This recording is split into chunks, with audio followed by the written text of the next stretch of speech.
Before we get started talking about this, two things. One is there's a lot of good YouTube videos out there on the Beal Buffing System. There's a well, I'm gonna hit the mute button, big gray button. Okay, how about that? All right. So there's a lot of YouTube videos out there on the Beal system. Must be at least a dozen of them out on YouTube. So if anybody's interested, I'd suggest you look at them. A lot of different points of views, different people have conflicting ideas.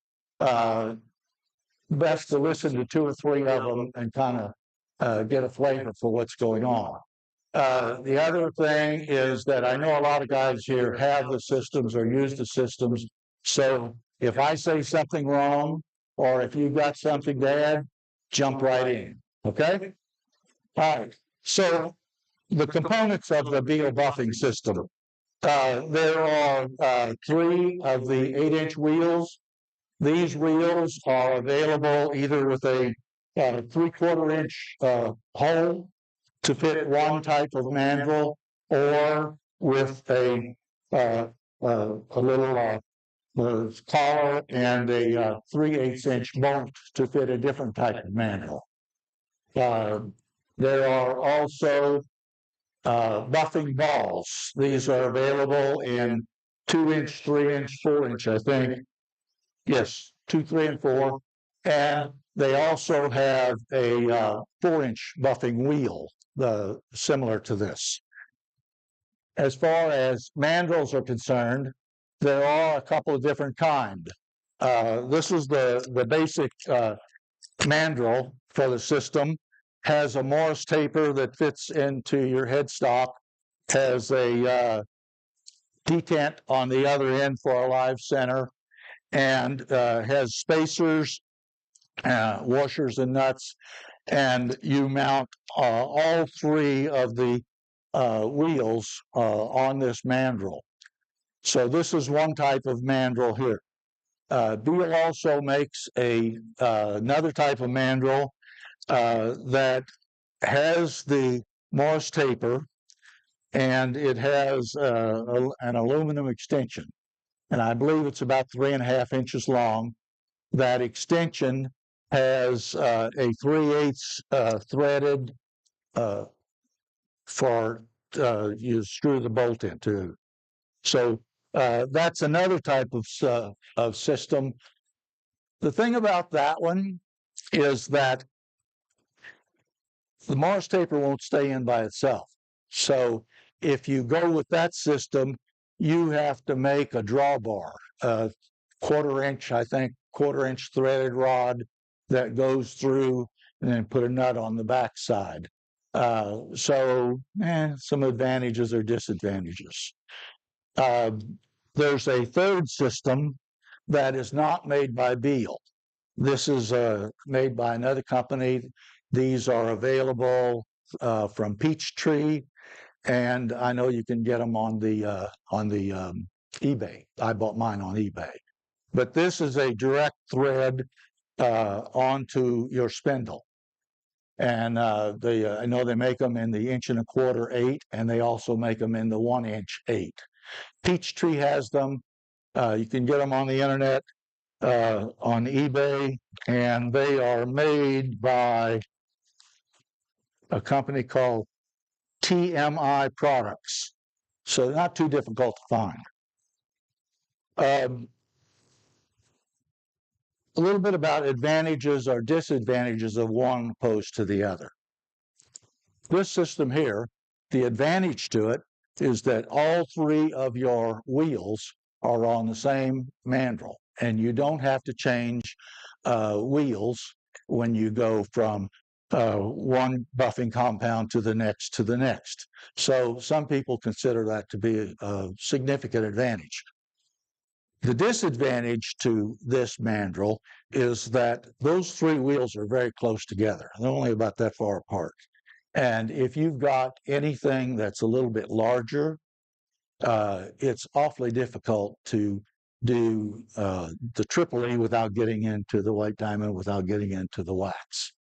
The other thing about these 8-inch wheels on this mandrel is that you can't really do the inside of a small bowl. There's just no way to get inside of that bowl. So from my standpoint, I started out with this. That's what I bought first, and now it sits in the drawer because I don't use it. I don't care for it.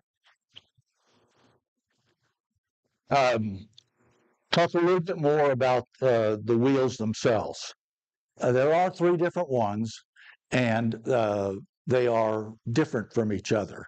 The first wheel is for a buffing compound called Tripoli, and this material is this is 100% linen material here, and this is used for the first buffing compound. Is Tripoli. The second wheel is for a compound called white diamond, and they're labeled so that you don't get them mixed up. The material of this wheel is 50% linen and 50% cotton flannel material, a little bit of a softer material, and it's used for a buffing compound called white diamond. The third wheel is all cotton flannel material. It's the softest wheel, and this is what you use to put the carnauba wax on after you get done buffing. The buffing balls are the same way. One for the Tripoli, one for the white diamond, one for the carnauba wax. Let me see where we are here. Are the little ball marked like the? Yes, they are. They're marked with color code. So you got to kind of look up the description and see which one is which. And then I mark my own with a marker, magic marker, rather than try to keep track of the color code. But yes, they are identified when you get them. So, okay. The other thing, we have the compounds. This is Tripoli. This is the first compound we're going to use. And if I remember correctly, this is about equivalent to 1,000 grit sandpaper. White diamond is the second one, and this is somewhere around 1,500, I believe. Higher than that? Huh? 15. 15. Okay. Well, that's what I thought. About 1,015.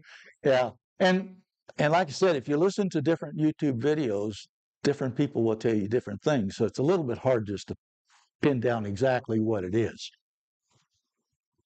The third wheel is for wax. This is carnauba wax. All the stuff is available through Beal, and it's also there's other people out there besides Beal that make this. Okay, so that's kind of a description of what we're going to do now. Is we're going to buff the small molar, and I'm going to use my 8-inch aluminum extension instead of the other mandrels. And something that's really important, or at least the people in the video say is really important, is that if you use this aluminum mandrel, you have to make sure that you've got a rubber or plastic washer on your spindle. Otherwise, it will be very difficult to remove this aluminum. It kind of seizes itself to the steel. Okay? Well, thank you, Mr. John. Mostly, I've got the 4-inch manuals that you on a 5/8 jack, and I've got some old motors, and have those lined up. Yeah. I also have a number 2 Morse taper that I can just relocate those on if I need one use. Right. Yeah, and that's one of the things that a lot of the videos talk about is that folks who use this a lot, they may have them set up directly onto a motor and not use the lathe. Right. Yeah, they'll have a spare motor sitting there on the stand and use them that way. Okay, so we've got the rubber washer on there. We've screwed this on. We've got this little bowl. If I were doing this at home, I would not use the wheels. I would just use the buffing balls. It's just a small little bowl. no sense in switching back and forth, all of that. But for our demonstration here tonight, so that you see each one, I'm going to do the outside of the bowl with the wheels and the inside of the bowl with the balls. Okay. Now, so.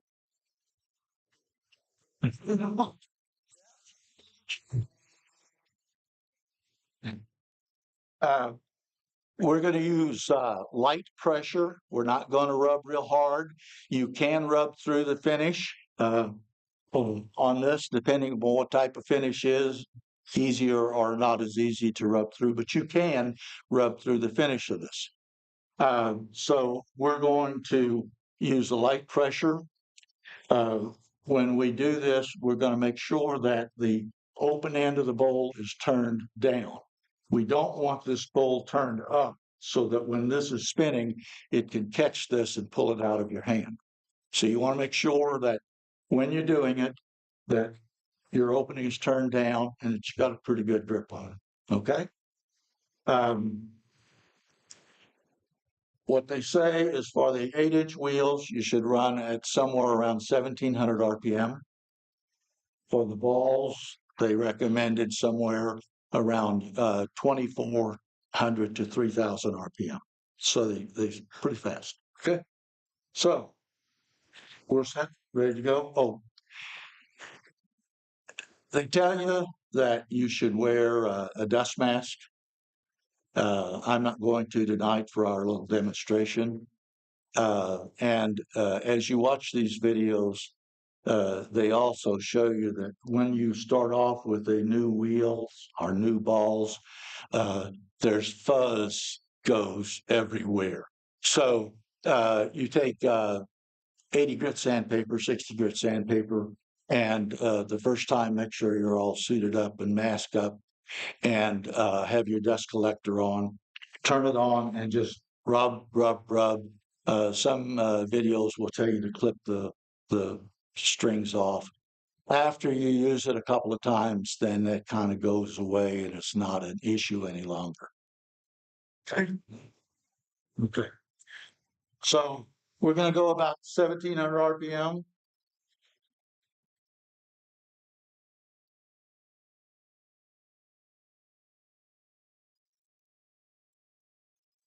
Somewhere about there.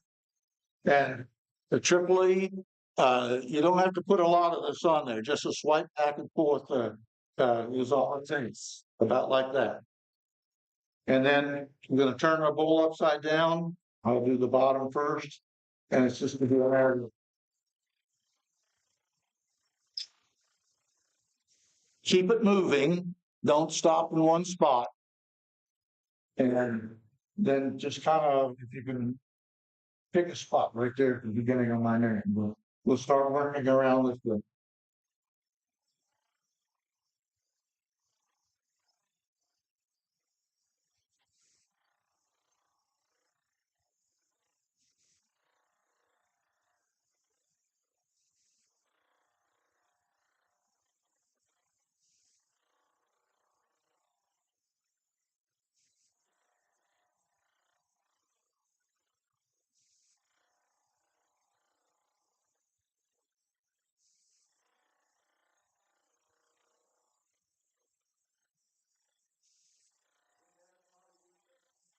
What's that?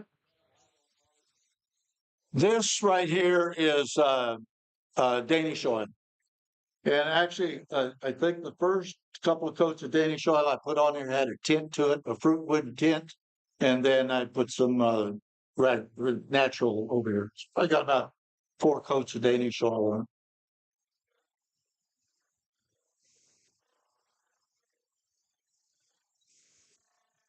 So here's about where we're back to the beginning.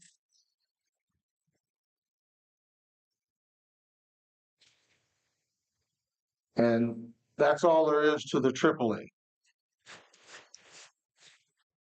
Take that off. Get rid of it. And put the white diamond.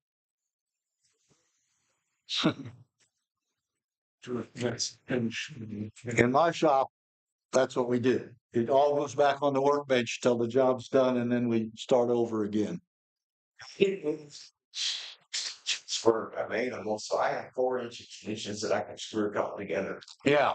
I think Beal makes the 3.5-inch extensions, and then other people make the others. How long is this? They retire. That's what I understand. Yeah.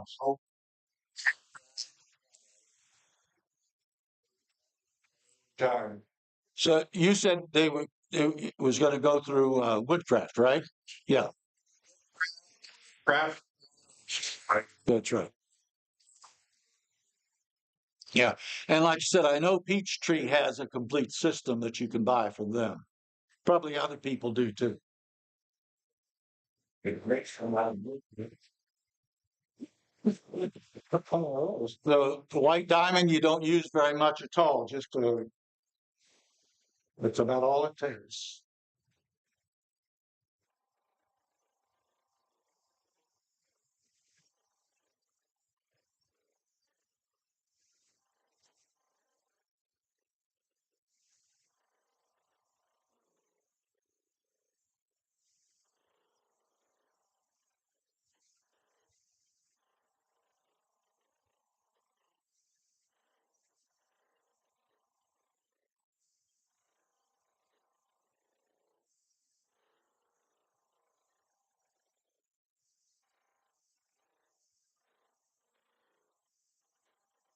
That's right. They can wear around twice. That's right.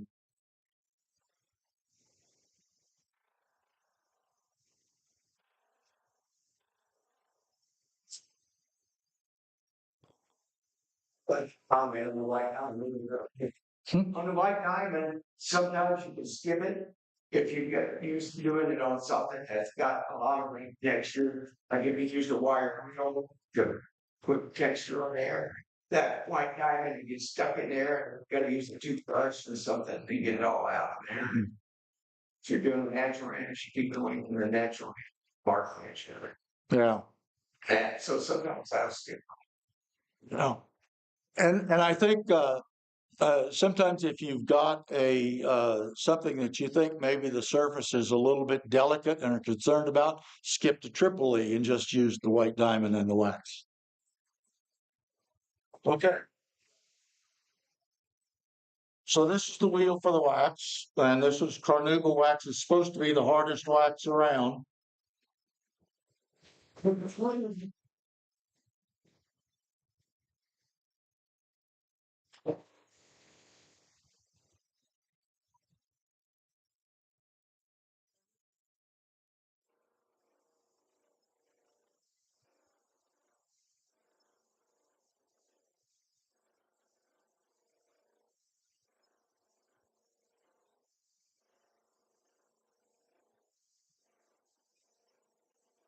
I don't know whether you can see any difference in the finish from back there or not, but you sure can from up here.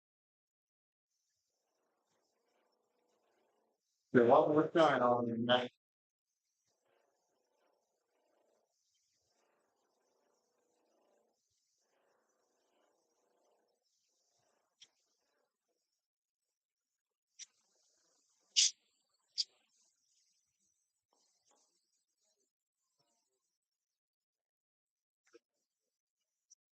Even with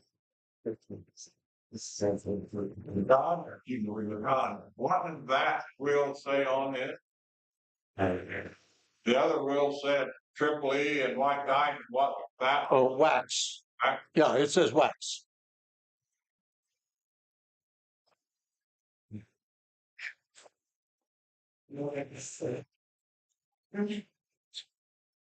Okay. So this is the buffing ball, and these are 4-inch.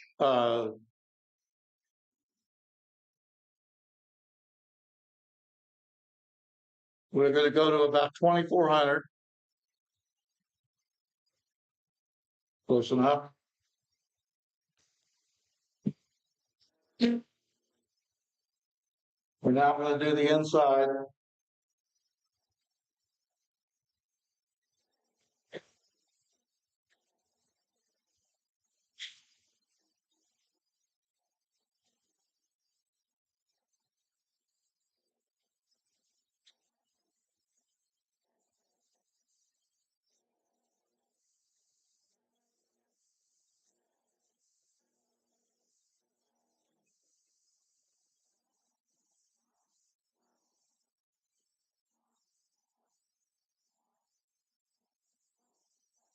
something like that.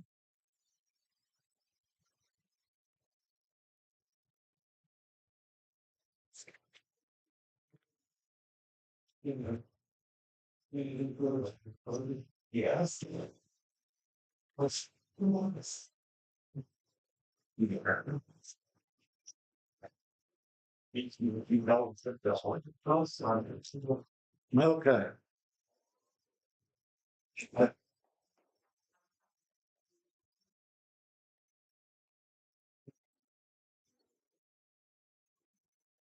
little of a white diamond, and we'll be some.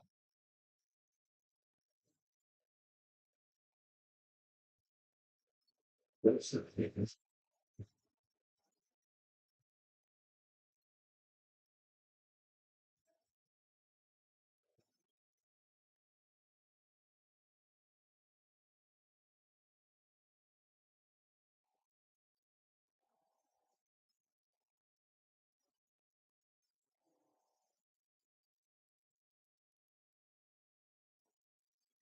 And that's pretty much it. Like I said, half the time there was changing wheels out, but just to show you what you do. Uh, that's pretty much it.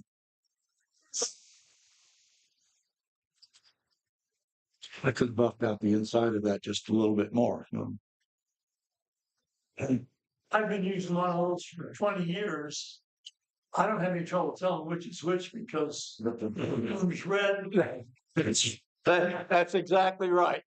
After a while, it's pretty clear as to which one's which.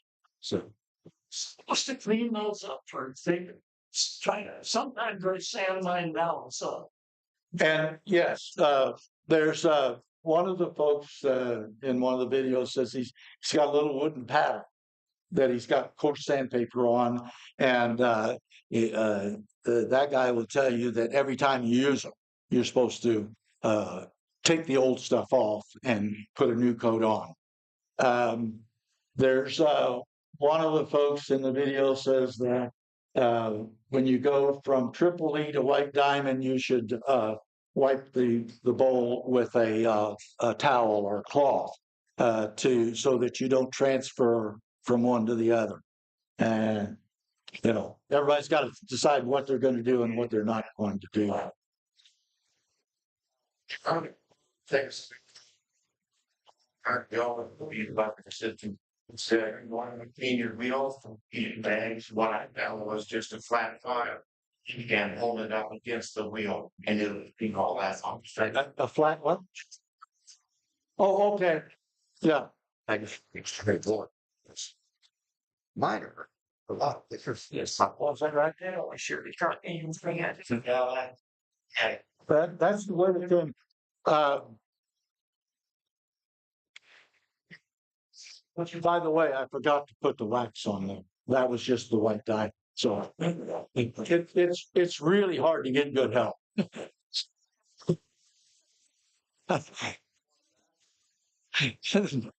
No, I think I could do that tomorrow at home.